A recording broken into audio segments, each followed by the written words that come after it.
right, so we're here to talk about another, like Brandon said, another conference partnership, really big one, ESPN and the Ivy League. So before we get into it, we have 4 distinguished panelists here. We're just going to go down the line, a little icebreaker. Name, position, and your most favorite moment or production from the last year of your partnership. So Kevin, you're up first. Oh, thanks for that. The one person that didn't produce anything this past year. I'm Kevin Copp at the Ivy League Conference office, overseeing this new relationship with ESPN. You know, we always say we love all of our children equally at the Ivy League, so I'll say that we loved all of our 2,300 events that we sent to ESPN this year equally. They were all fantastic. Good cop out to start the panel. Imry, Halevi, Harvard University. Is there anything else before the icebreaker? I think that's it. No, that's it. Icebreaker. So we've had many events over the past year, about 300 events, and the ones I tend to remember more are the ones where everything went wrong, not the ones that were successful, the ones where the power went out and a camera caught on fire, and that's the same one, the same broadcast right there. And we still got it on the air, and you know, everyone pulled together and we still made it work, and so those are the ones I tend to remember, and our CFO tends to remember too. I'm John Lukach, and I'm the Director of Multimedia at Cornell.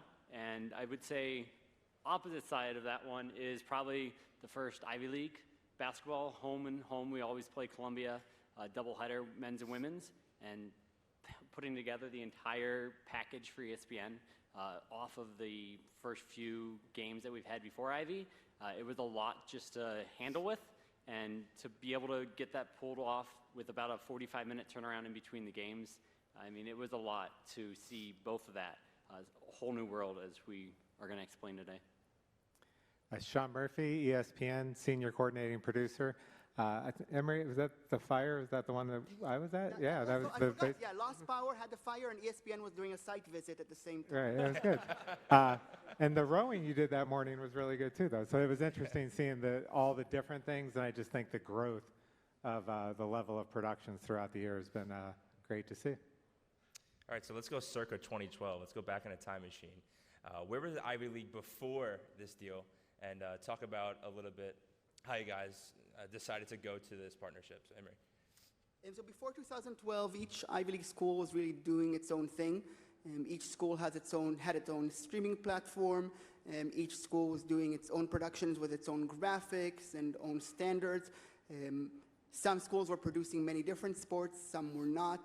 So it was really a big mishmash, and schools weren't really watching each other's production so much because they were different platforms, many of them with subscriptions, so you had to buy multiple subscriptions, and so it was very separate and very disjointed.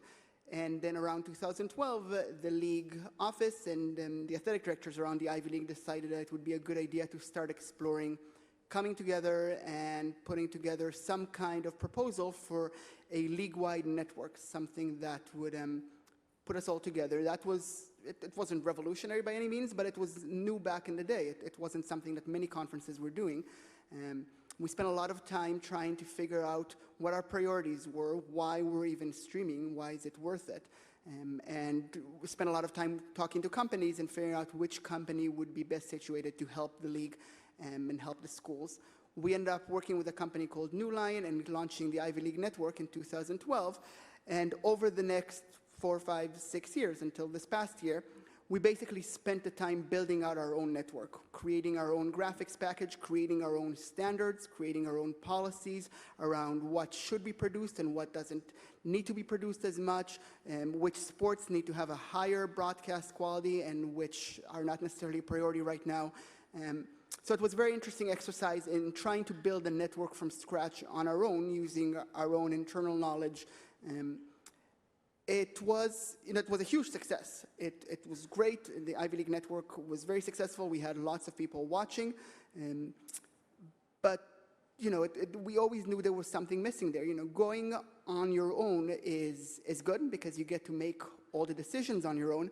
But it also means you don't have guidance from anyone else. It means that if you make a mistake, unless you notice it or someone from another Ivy League school or the Ivy League office notices it, there's no one there to tell you, hey, you can do better and here's how. We'll talk about how ESPN comes into all of this, but that's at least what I felt was missing there. You can only do so much without asking other people for feedback. in production and, generally in many other things. And so I think we had a very, very successful product. We suddenly had something that we could be proud of and say, this is us coming together as a league, and this is what we can do together when we all decide we want the same thing. But what's going to take us to the next level? What can we do to improve even more and put us in line with the big guys out there? Before we dive a little bit deeper, Kevin, give a little bit of a synopsis, ESPN Plus, and how it relates to Ivy League and how you guys grew the infrastructure that you guys have. 1,100 broadcasts, 34 plus sports. How do you guys get to the point you are now?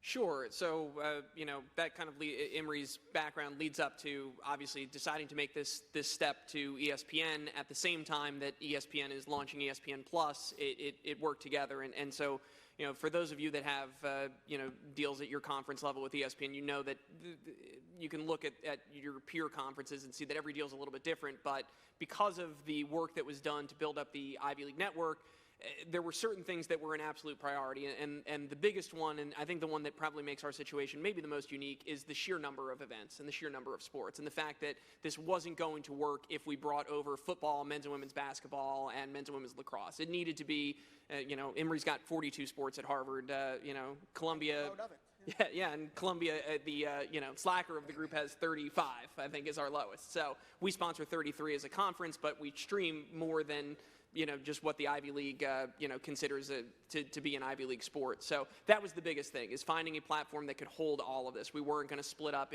into different tiers or different packages. And to ESPN's credit, they, and Imry and John and Sean will get into the details, they were able to scale up to meet that challenge. The other thing that was a benefit to us is that the Ivy League network was a paid subscription model, and it was a higher cost than the $4.99 monthly or $49.99 annually for ESPN Plus. So it was an easier sell to our fans that maybe some of you would have on a free platform. It was easy to say, you're getting all of this now, additional content. We were doing a good job of marketing to Ivy League fans, but if you weren't invested in one of these 8 schools, you're probably not paying $14.99 a month to get Ivy League network programming. Now we're on a platform with other conferences, other schools, other leagues outside of college sports, obviously, and so it was a very easy sell for our fan base to say, we're going to save you money, get you all this additional programming, and everything is going to continue to be in one place. If you only care about the Ivy League and don't care about anything else, it's all going to be there in one place for you. Sure. Sean and John, you guys are able to give a perspective both from ESPN side and from the university's perspective. So, Sean, we'll start with you. How did you guys bridge that gap from where Imry was talking about beginning before the ESPN partnership and how Kevin was talking about how you guys are together now? What did you guys do to prepare for that partnership? I mean, I think the fact that they were doing productions was a huge benefit. So there wasn't as much of a learning curve on just how to do the productions. But our team went out and we had to get animations and build Ivy League ESPN animations and make sure we knew how to get it to them. So I think the thing we've learned the most in year one with ESPN Plus, with so many new conferences, is all the various platforms that are used, not only for video, but for graphics, and just knowing how to be efficient with the workflow. And, working with Imry and John and everybody else, getting feedback on how to get things out. Many of the schools have multiple graphic devices, so some of them support ESPN graphics. Others we had to build out Photoshop files and flatten graphics and put those up on an FTP site for the schools to pull them down so they could use them. So we learned as much from them. And I think the thing that's been the biggest benefit of working with the Ivy League is they've been totally engaged. And we have biweekly conference calls. The schools talk to each other. The schools share stuff. We share feedback. They provide us feedback. And that engagement has really made for a great relationship.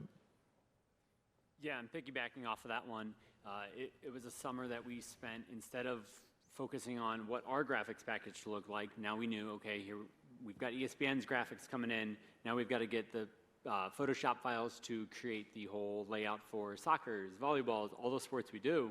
And so we spent the summer not only working on our graphics packages, but getting those ready on all the different devices we've got, whether it be live text or AJT and all that, but then also focusing on transmission method.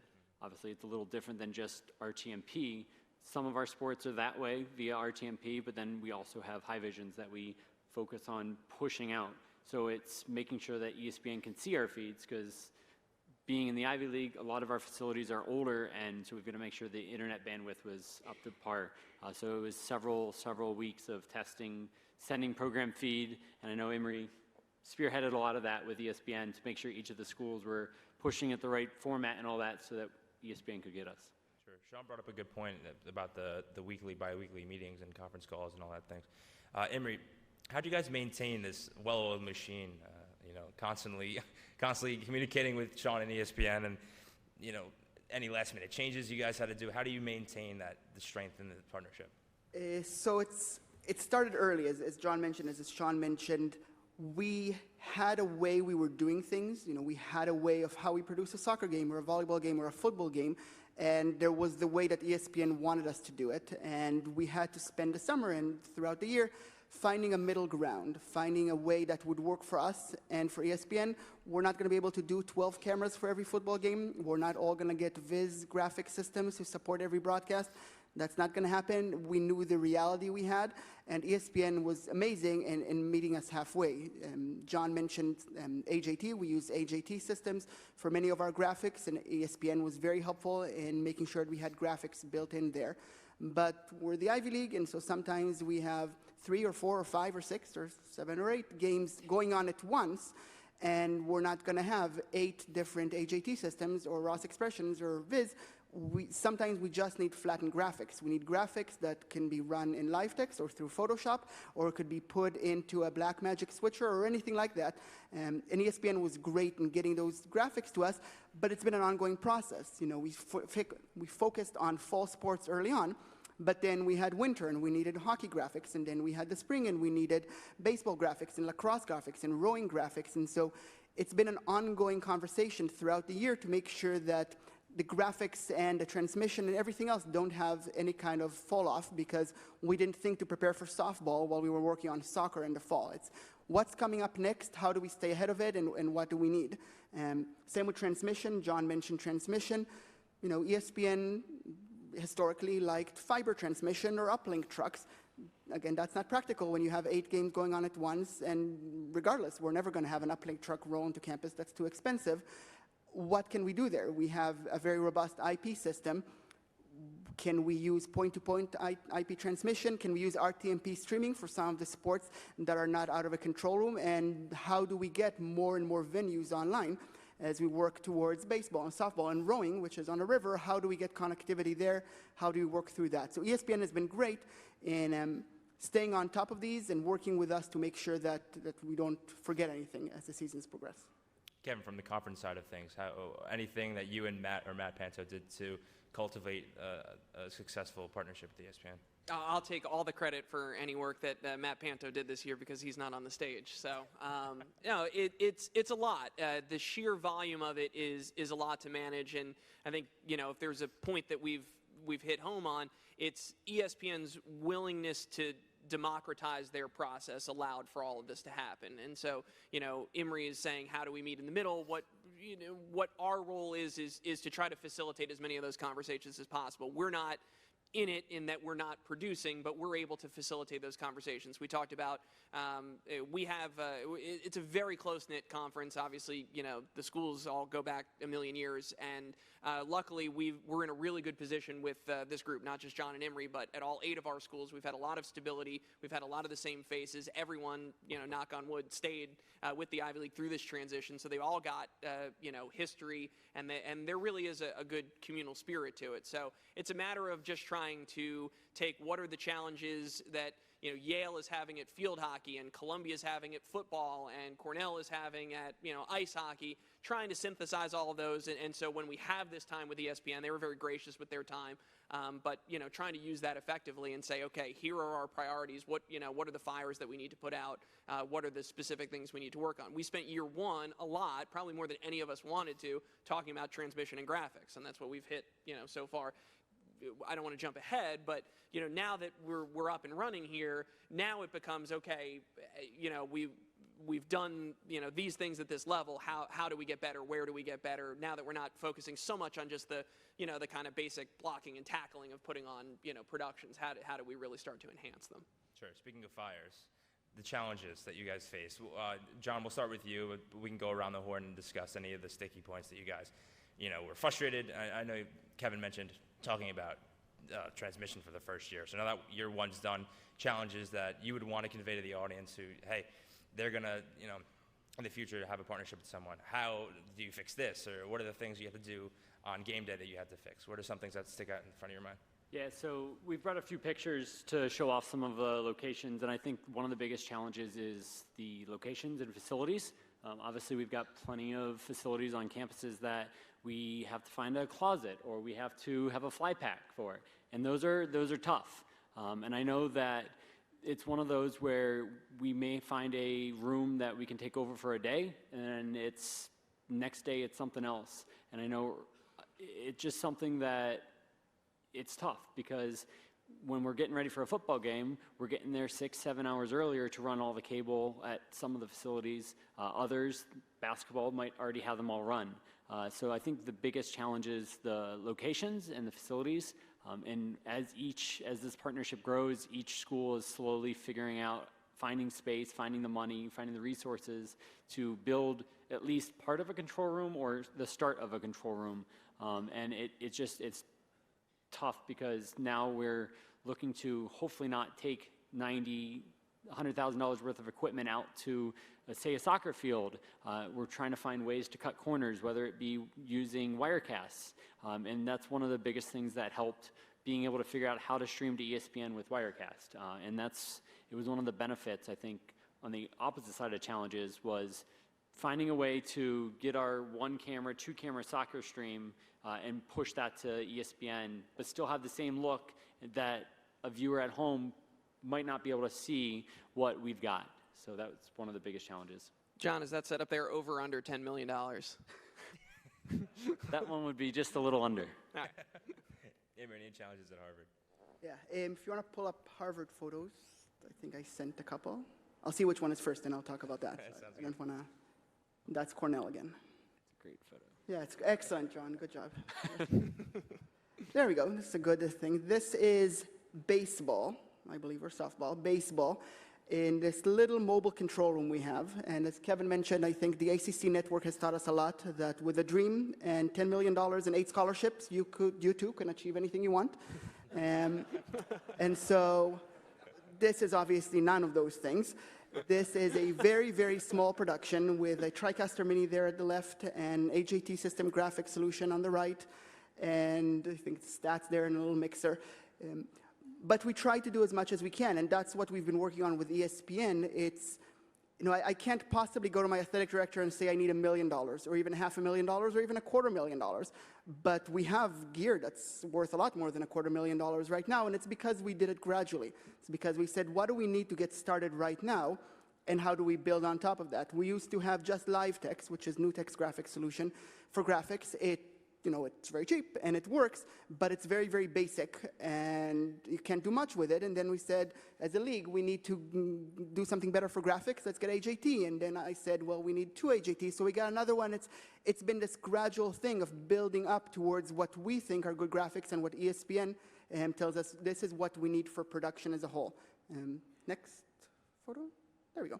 So this is our basketball control room, which obviously looks a lot more like a Korean control room, but same thing. We didn't start out like this. We started with some equipment and slowly build it up as we had more time, with the goal of making every single piece of equipment in every single area as expandable and usable as possible. So this is inside our basketball facility. It's right off the court. And so we use it for every basketball game. Front bench we use for TV, and back bench we basically use for video board.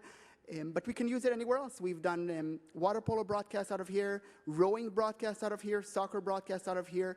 And it's because we set up the control room to support that. We don't have fiber going anywhere. That's a lot of money, but we do have NDI. We have a robust IT system, and we can connect cameras and commentators and scorebug and audio wherever they are out in the field. And then using NDI, we can bring everything back to a control room and produce a full broadcast. We've had full NDI linear shows on our regional sports network partner, and it looked great. No one watching at home would know that it wasn't all fibered in. Next question. Not a question, sorry, next photo. I guess this is an example of ESPN graphics and how we use them. One more, Ivy League growing. Oh, this is Ivy League growing. There we go. So this is from, I guess, earlier, a week and a half ago. So we produced the Ivy League Rowing Championship out of the Cooper River in New Jersey, also helped the Colonial Athletic Association and the MAC 2As. And we had a camera at the start line, a camera at the finish line, which is where we are, and a drone going over the race course, going back and forth. And this was produced for ESPN Plus with ESPN graphics. You can see AJT there with a couple of live view packs, one for the drone and one for the start line camera. And far, far, far in the corner, you can see a live view receiver there. And, you know, we made it work. This is equipment that we accumulated over time, and we wanted to make sure that it fits with ESPN's requirements and the branding and everything else to make it look like a good ESPN show.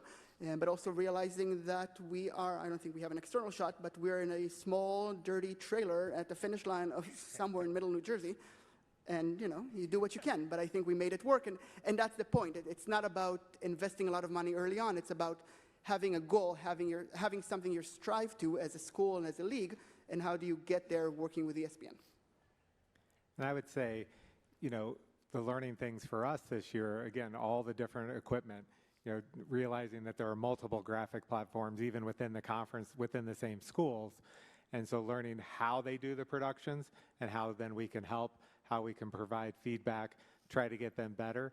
You know, early on, it's like, hey, let's get the clock and score on. Let's make sure we're doing everything clean, document the game. We had a meeting a few weeks ago. Now, you know, we're talking much more about storytelling now. And how do we go deeper with graphics? How do we do better situationally within a game?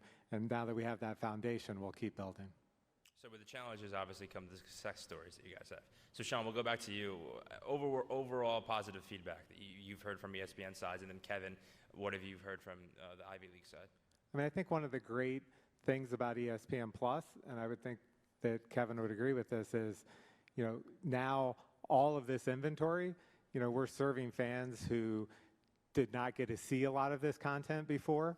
So we're serving the underserved fan better. Certain sports are getting far more coverage, and they're getting coverage. They're housed alongside similar content. So if you're a soccer fan, you know, we have a lot of international soccer. We have MLS. Now you come, international soccer fan comes, here's some Ivy League soccer, here's soccer from the MAC, wherever, all these different conferences. I think it allows viewers to bring new viewers to some of the college games and some of the Olympic sports that have not had as much exposure. Yeah, the only thing I'd add to that, the visibility is obviously huge. The fact that, you know, people know what ESPN Plus is. They certainly do now. I think as more and more conferences sign up, as more of those partnerships develop, people really understand it. You don't have to do that much work to tell them what it is or where to find it. So that's been a big help. The other thing, in addition to the increased visibility, is, let's all face it, you know, there is a difference whether or not these guys did anything differently this year, and they did. There were all sorts of ways in which they improved their productions, but let's just say none of our schools did anything this year other than have an ESPN animation package and ESPN graphics. Everyone suddenly thinks that it's a much better product. Oh my God, it looks so great now. You guys did an amazing job. The ESPN branding and the ESPN look and feel, it matters to recruits. It matters to coaches who hear about it from parents and student athletes. And so, you know, whether or not that is a good answer, it does mean something. It really does. Just to, you know, you turn on a game and you know what, you know, a score bug looks like. You know what if you're watching, you know, the SEC on ESPN at 7 at night, and you turn on an Ivy League game and you see that the score bug looks the same, that does a lot of the work for you. Not to say that the productions aren't improving in many other ways, but that does a lot of the heavy lifting. Sure. For the boots on the ground, Imry and John. John, we'll start with you at Cornell. Dirty trailers, producing out of dirty trailers, that's obviously not the best. Got a broom and some air freshener, it's fine. What worked from those productions? What are the positive stories that you can tell? Yeah, I think the biggest positive is having ESPN behind you also helps. Yes, we're understaffed. Yes, it's hard to find some student workers, but having ESPN behind you, it's a sell. So when you're out pitching it to other colleges that are nearby, or even your own students, they hear ESPN, and all of a sudden their eyes are like, "Ooh, I want to try this." We're right next door to Ithaca College, and it's great because there's a lot of kids there that want to get into the production world. And so we're able to bring them on and have them work alongside of us. They now can put ESPN on their resume and say, well, we've worked with ESPN in a sense on the production, so we get a little more.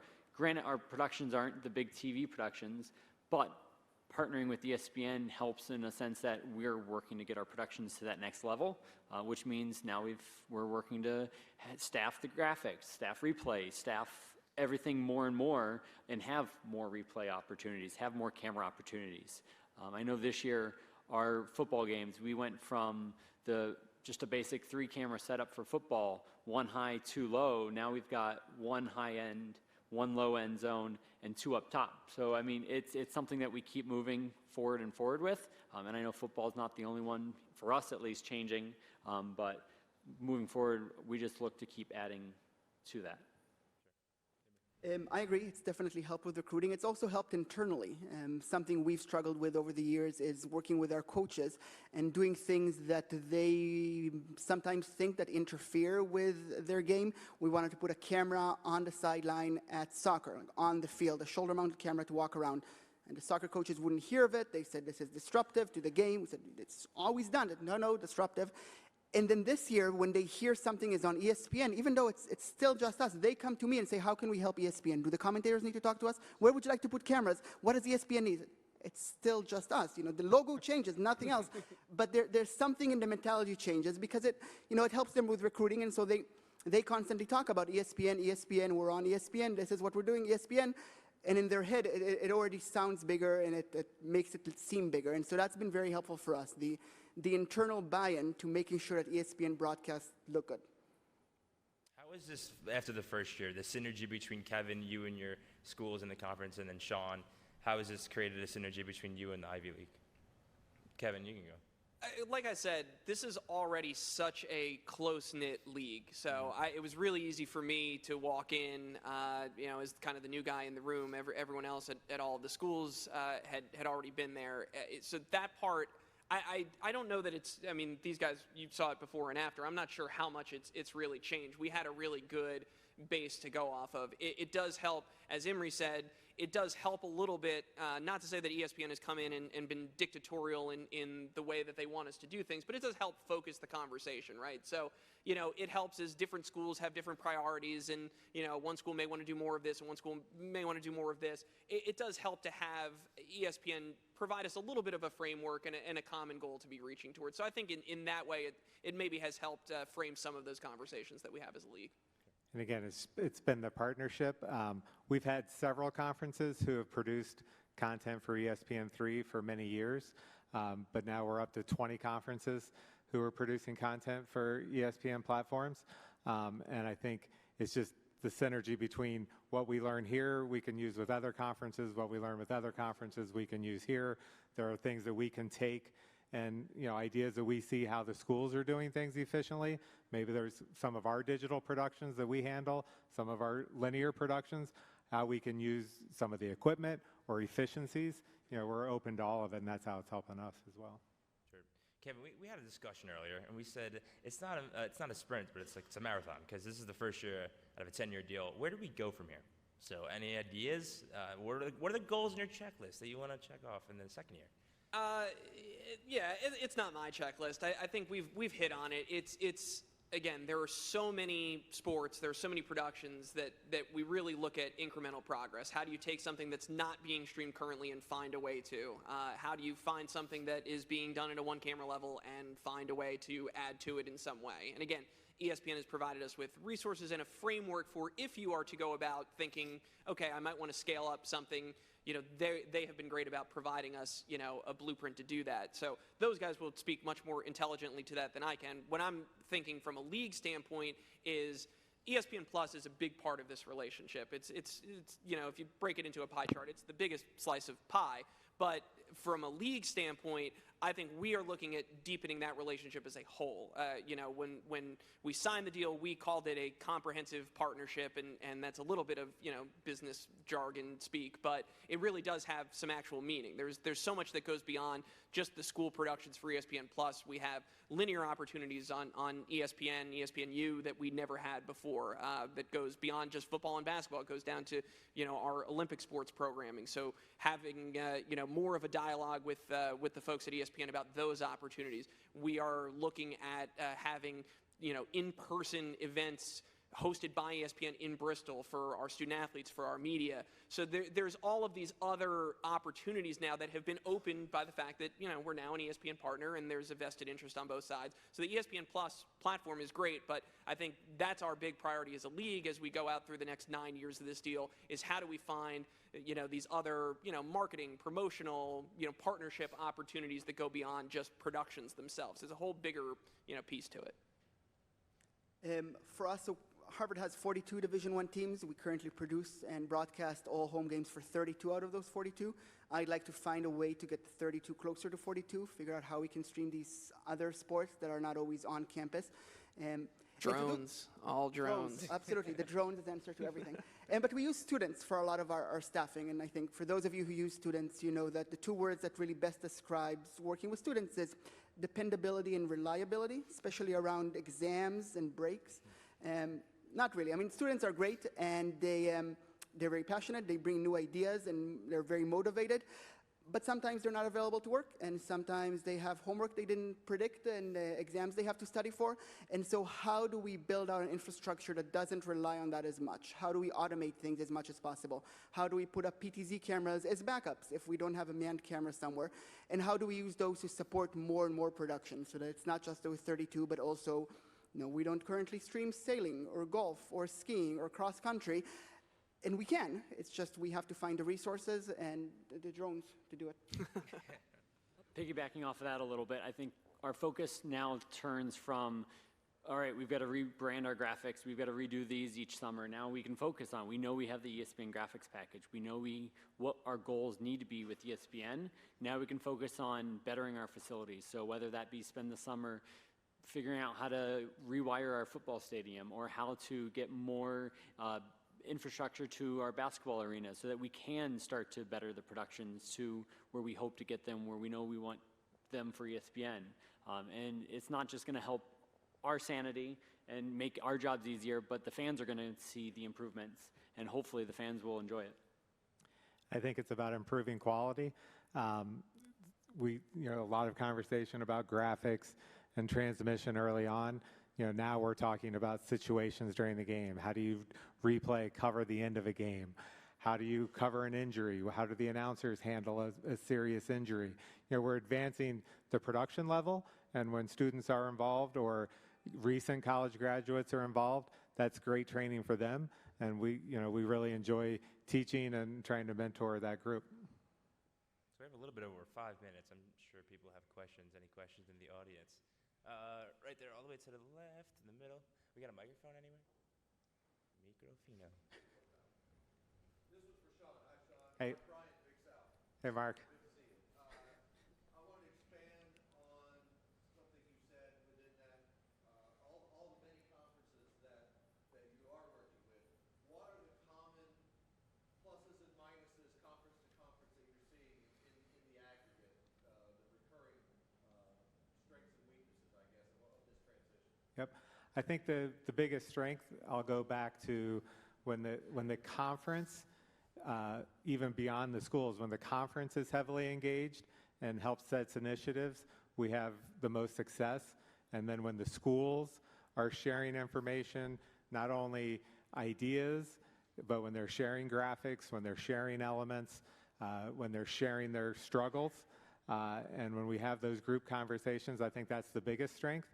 And then the weakness, I think, just comes from when there's a lot of variety of schools in terms of equipment or in terms of experience, and trying to get everybody onto the same page.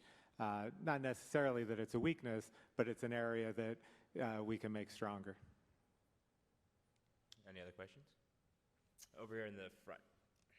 Microphone's coming up.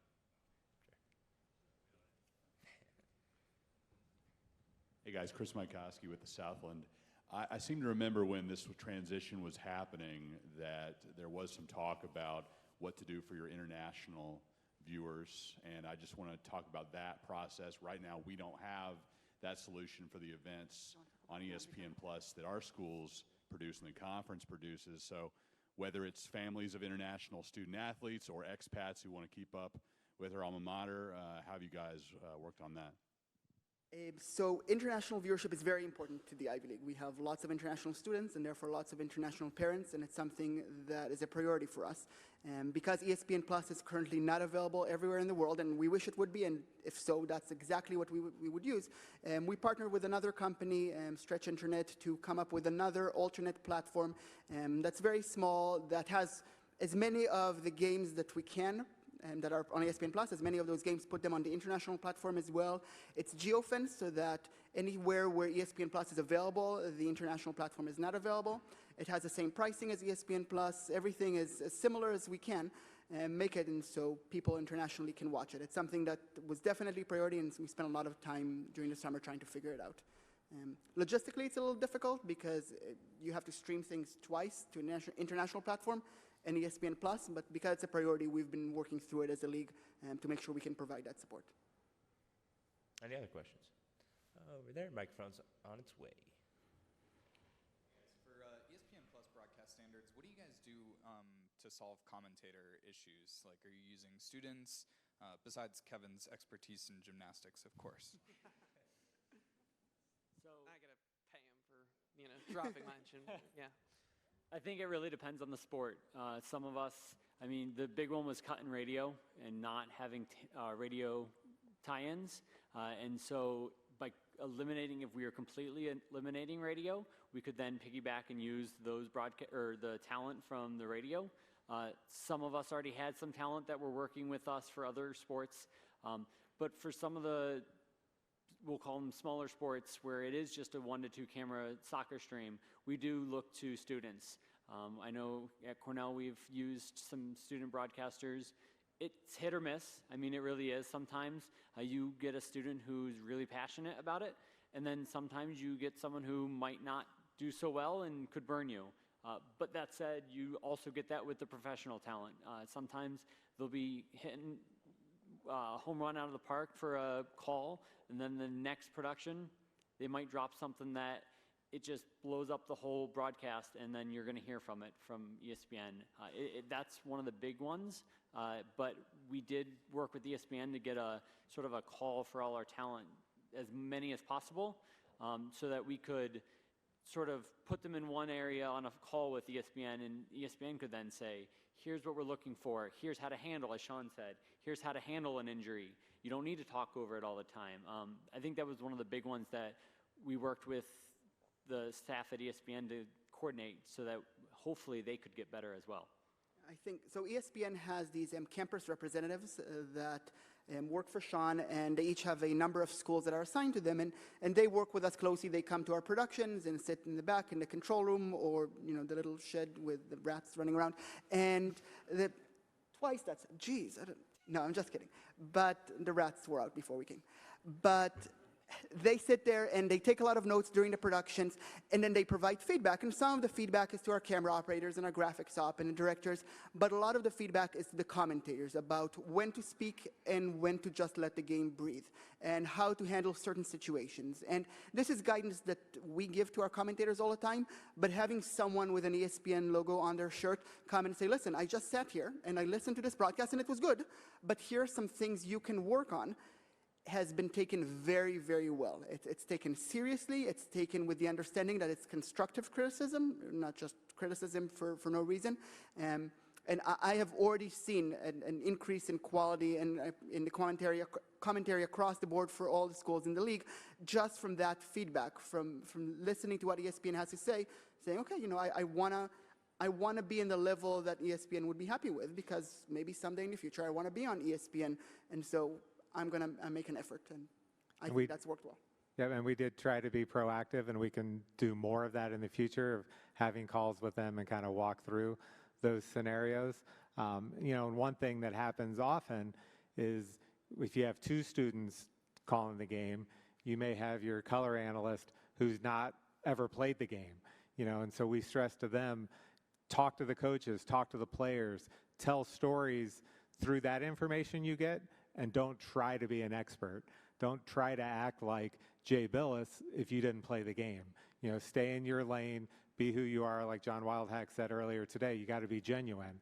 And so trying to teach that when you have students who didn't play at that level, trying to go too deep into analysis. Any other questions? We have time for one more. All the way over there on the right side.